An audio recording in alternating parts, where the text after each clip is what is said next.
Alright, hello everybody. My name is Alessia, and I am the lead lecturer here at Pearl Street Studio. And welcome to our introductory lecture on wind power. So wind power is one of the many resources used around the world for generating electricity. So the goal of this lecture is to help people understand what exactly wind power is, how wind power is used to generate electricity, and discuss some of the considerations around using wind power as an energy resource. But before I dive in, I did want to mention that this is lecture 7 in our course, Introduction to the Electricity Industry. If you haven't already, we recommend that you go back and watch our lectures on coal, crude oil, natural gas, geothermal, nuclear, and hydropower, as this lecture is going to be referencing some of the material we went over in those lectures. They also help to provide a wider view into energy resources. We will, if you haven't watched these lectures, no worries, we will be adding a link in the notes in the YouTube video to these previous lectures, but you can also find them by visiting our website at pearlstreetstudio.org. All right, with that, let's dive in. So what is wind power? Wind power technologies use the kinetic energy from the wind to produce mechanical work or electrical energy. So they take that flow of wind and turn it into a different kind of energy. So wind power is a bit different from the resources that we've discussed so far, which I'll be diving to in just a moment. But before I do that, I did want to clear up a common mistake made by people when talking about wind power technologies in the news and on social media, etc. And this thing that I wanted to address is the difference between a windmill and a wind turbine. So you might hear these words interchanged with each other on the news and in articles, but in fact they are actually two different types of wind power technologies. So a windmill is a machine that uses the kinetic energy of the wind to perform a mechanical task. So they don't generate electricity. What happens here is that the wind flows over the windmill's sails. So this here is called a sail. There we go. Which are connected to a big shaft, and which is then connected to gears.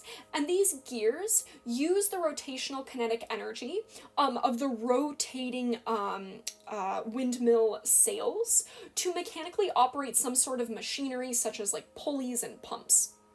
Now, windmills have been used for centuries in agriculture, particularly for like grinding grain into flour and for pumping water for irrigation. And today, you can find windmills typically in the countryside of the Netherlands as antiques of a previous century. They're not used for producing things anymore. They're more of these antique technologies that are just kind of nice to look at and have been kept in certain regions. Now, wind turbines, on the other hand, is a modern technology that, again, converts the kinetic energy of the wind, but into electrical energy instead of some mechanical task. So as wind flows over the turbine's blades, it causes it to spin.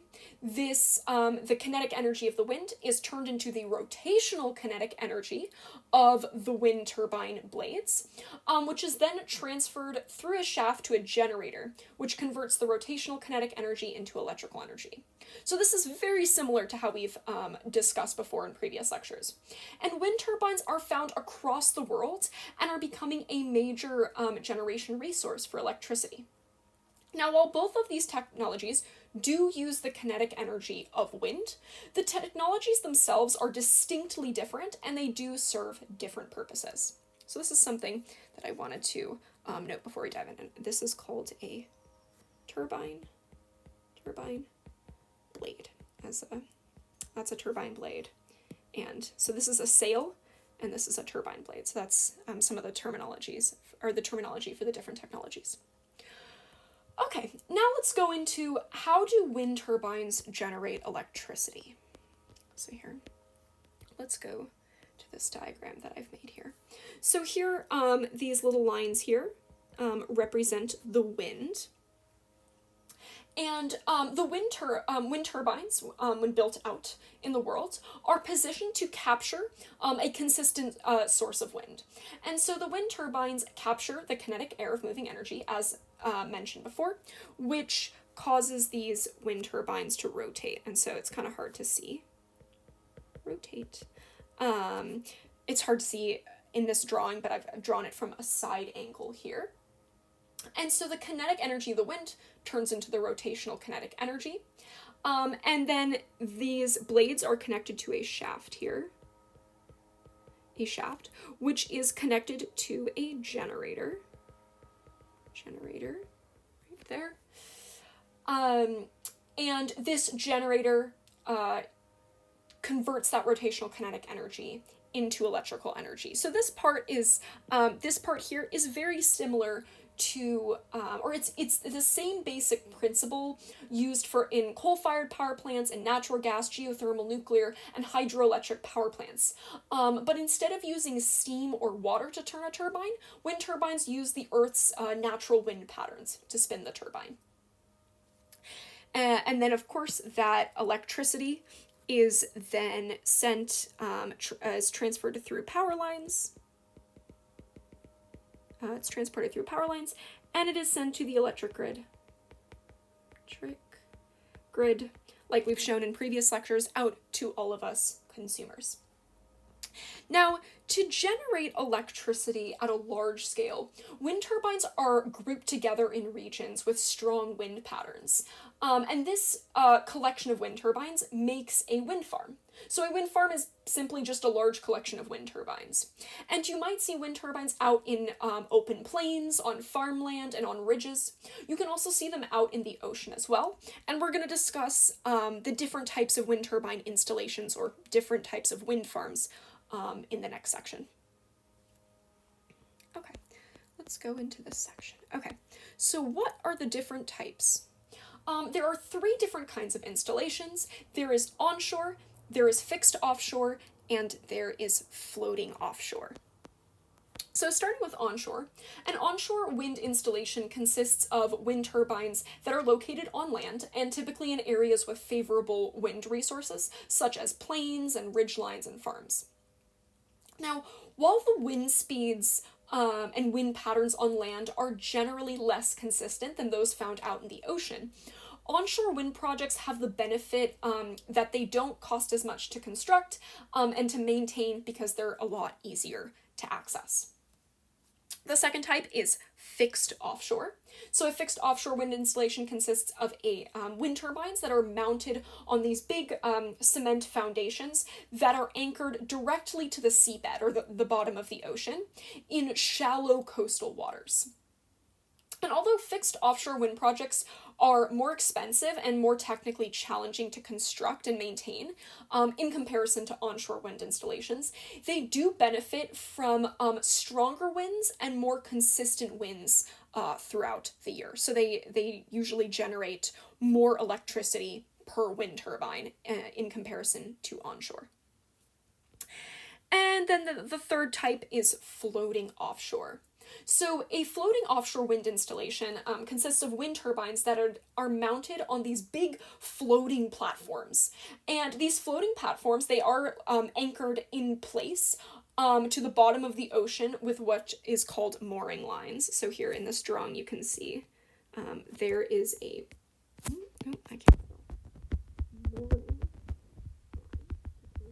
the bottom of the ocean to keep it in place. But this allows them to operate in much deeper waters that are far from the shore.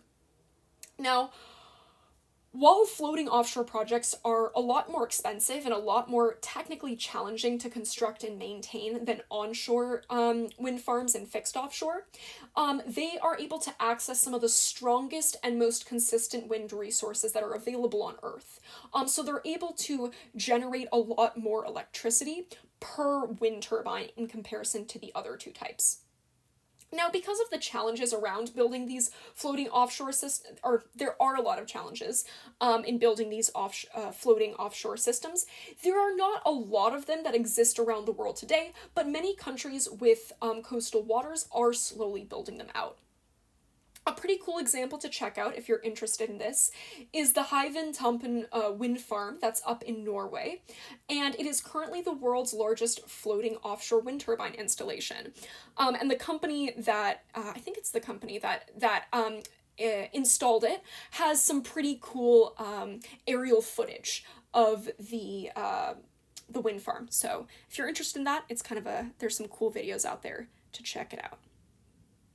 Okay, awesome. So now that we've gone over the different types of wind farm installations, next let's go over some of the characteristics of wind power.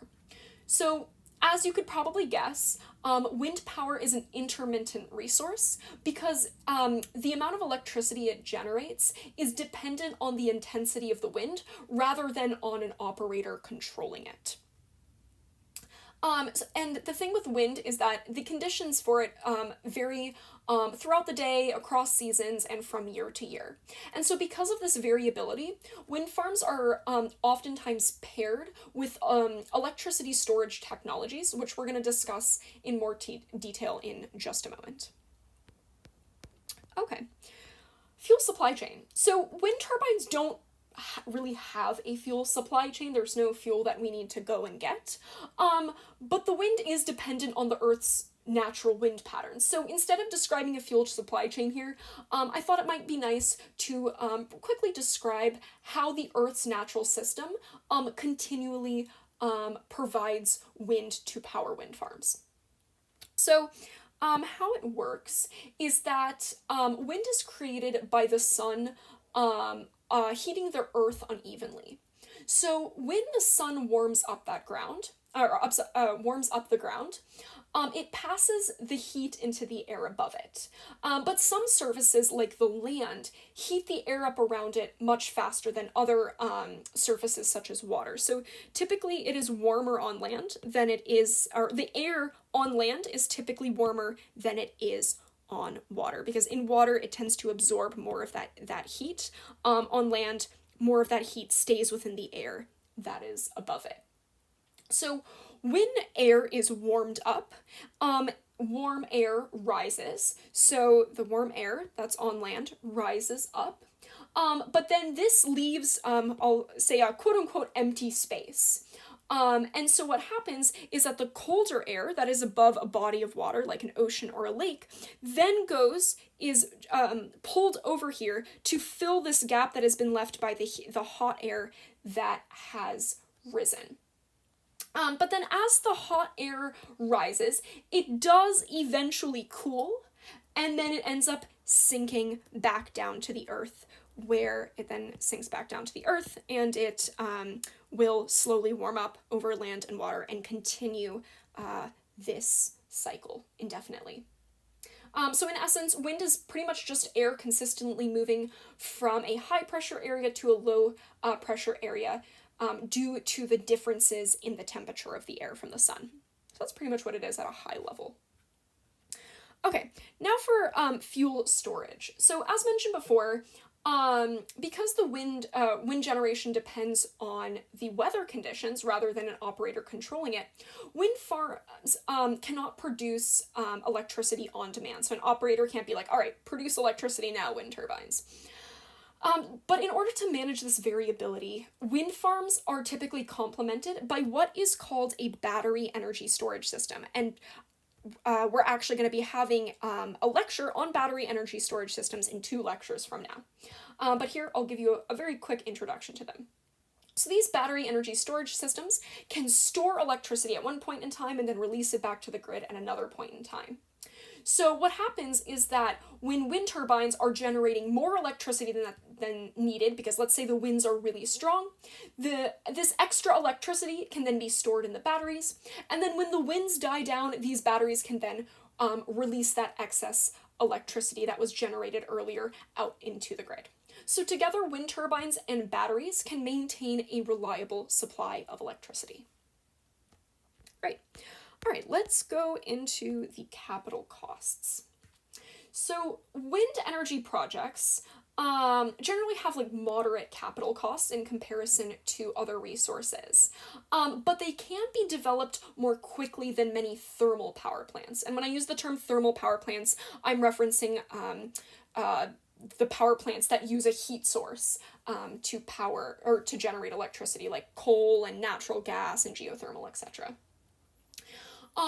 And because wind turbines does not require nearly as much complex equipment as thermal power plants do, if you remember our previous lectures, there was a lot going on in those power plants, but here it was pretty straightforward, it was pretty simple. Because wind turbines are not nearly as complex, the construction of these wind farms is relatively straightforward. And roughly on average, thermal power plants take about 4 years to design and construct, whereas a wind farm can frequently be completed in less than 2 years. So this shorter construction timeline allows wind energy projects to respond to growing electricity demand more quickly than thermal generation resources can. And one of the additional added benefits of wind farms is that they are what we would call modular, which means that the generation capacity can be expanded incrementally by just adding another turbine to a farm as the electricity demand grows, which is great for countries and economies that have an expanding or have increasing electricity demand, which a lot of countries are finding themselves in that situation today.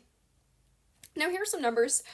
These values are in US dollars from 2024, and the rough average cost of building out onshore wind turbines is about $1 million per megawatt, whereas for offshore it's about $2.9 million per megawatt. And this reflects the fact that it's much harder to construct out in the ocean than it is on land.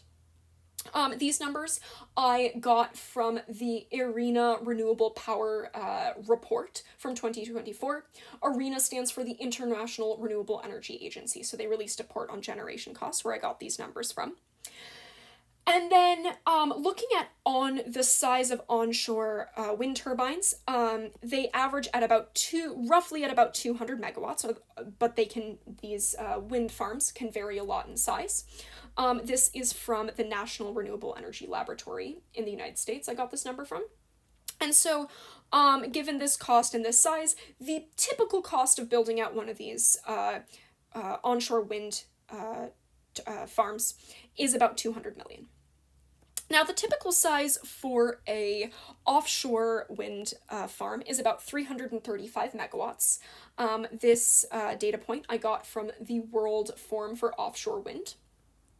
And if we take these two numbers, we find that the typical cost is about $970 million to build out an offshore wind farm installation. All right, great. Okay, operational costs.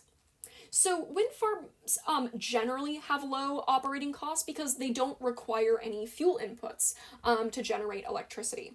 So once they've been constructed, the operating costs come primarily associated with the maintenance of the turbines. And so onshore wind farms typically have quite low operating costs because the turbines are very easily accessible and it's very easy to maintain them because you just need a truck to drive up to them. But on the other hand, offshore wind farms have higher operating costs because whenever maintenance needs to be done on these turbines, it requires boats and specially trained teams to access turbines out in the ocean. Now here, you can see I've given a range here, and this range is coming from two different reports. So there was the Lazard Levelized Cost of Energy report, which was released in 2025, and it gave generally lower estimates of what the operational costs are for wind turbine installations. And then there's the IRENA Renewable Power Generation report from 2024 that gave these higher values. So this is the typical range. I would estimate onshore is maybe, if we go somewhere in between here, it's probably at about $10 to $15 per megawatt hour on average, and then offshore is probably going to be closer to about, let's say 25 and 30. So these costs are a bit lower or at par with the fossil fuel resources that we have discussed in previous lectures. Okay. Then for air pollutants and greenhouse gas emissions. So you can probably jump to the conclusion here. Wind turbines don't emit any air pollutants or any greenhouse gases during operation, because they don't burn any fuel, there's no combustion here. So this means that large-scale wind farms can help, or the build-out of these wind farms can help to significantly reduce the emissions from the electricity sector. Okay, now on to role on the electric grid. So as mentioned before, wind is an intermittent resource. And so it's a purely intermittent resource. So here, this chart is the same, a very similar chart to what I've shown in previous lectures, but there's one little difference here. So I am showing what is called the percentiles of electricity generation from the wind. And if you're not familiar with the concept of a percentile, it just shows the percent of a time a measurement is at or below a certain value. So here, let me change to my pen. So this solid blue line that's in the middle here is the 50th percentile in this example percentile.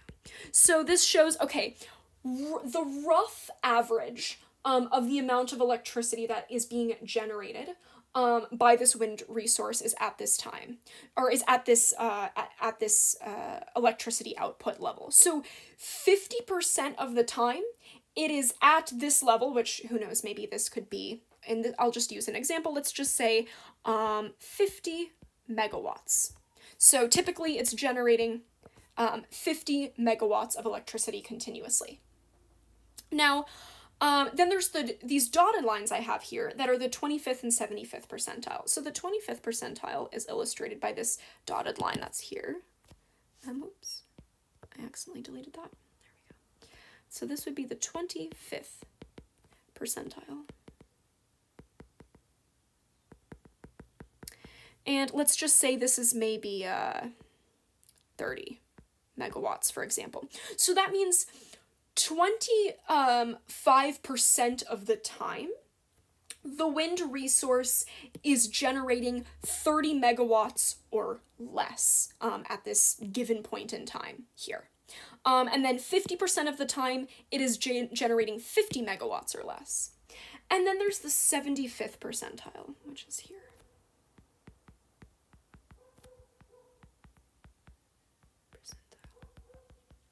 Which maybe, let's just say, it is 70 megawatts. And so this means 75% of the time, it is generating 70 megawatts or less of power. Okay, so that's, there's this intermittency that we have with wind, this kind of variability. But luckily we have some pretty great algorithms that are able to roughly predict how much electricity is going to be generated from wind turbines. It isn't a complete guessing game. And then batteries allow us to kind of hedge that, where we can charge those batteries and they can release electricity when the wind turbines are not generating as much electricity as we expected, and they can store some of that electricity when the wind turbines are generating more than we expected. Okay, so let's roll on the grid. All right, let's go into our last section, which is the geopolitical considerations of wind power. So the first one is energy independence. So wind energy resources can provide a degree of energy independence by generating electricity without requiring any ongoing fuel imports. So once those turbines have been built, they can just continuously generate electricity without being dependent on other entities. And a pretty cool example of this is Denmark. According to the International Energy Agency, which is an international organization that collects a lot of data on energy and electricity, Denmark produced about 58% of their electricity from wind in 2024. So that's pretty cool. So if you're very interested in wind power, Denmark is a very cool case study. All right. The second geopolitical consideration is the concentrated materials supply chain. So the global supply chain for the rare earth materials and magnets that are used in the generators for wind turbines is very highly concentrated in a small number of countries, with China playing the most dominant role here. And so this supply chain concentration has created a bit of a risk for wind turbine developers in the form of price volatility and a degree of uncertainty around the availability of parts for building out wind turbines. And this risk comes from the potential for export restrictions or geopolitical tensions that can disrupt the supply chain. So if something happens from a geopolitical standpoint, China might reduce or stop exporting to certain countries or to certain companies. So that's a point of risk. But to manage this uncertainty, some countries and companies are seeking to build out different supply chains outside of these small number of countries that currently dominate it, in order to develop alternative sources to these critical minerals that are needed, to strengthen the global supply chain for the wind industry.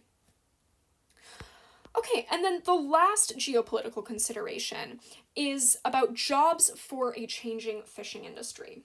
So the offshore wind development itself can create new economic opportunities for coastal communities, and communities that have seen declines in fishing yields can especially benefit from this.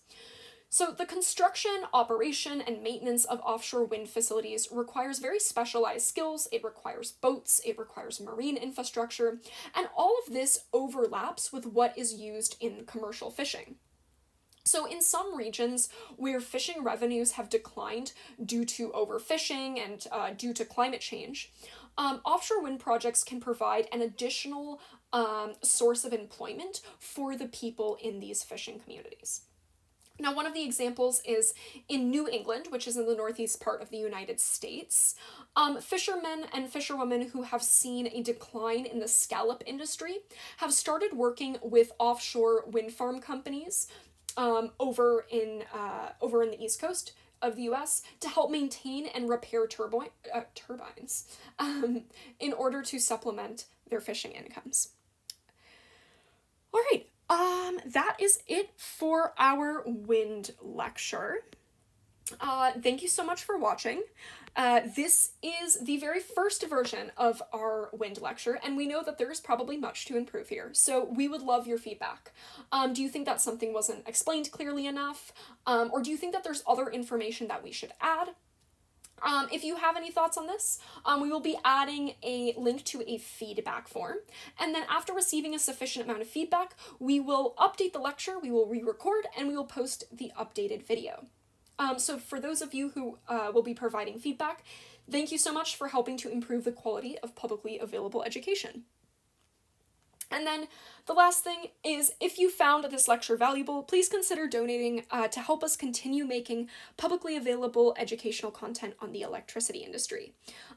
We will add a link in the notes, but you can also donate by visiting our website, pearlstreetstudio.org. So yeah, that's it for this lecture, and see you at the next lecture on solar.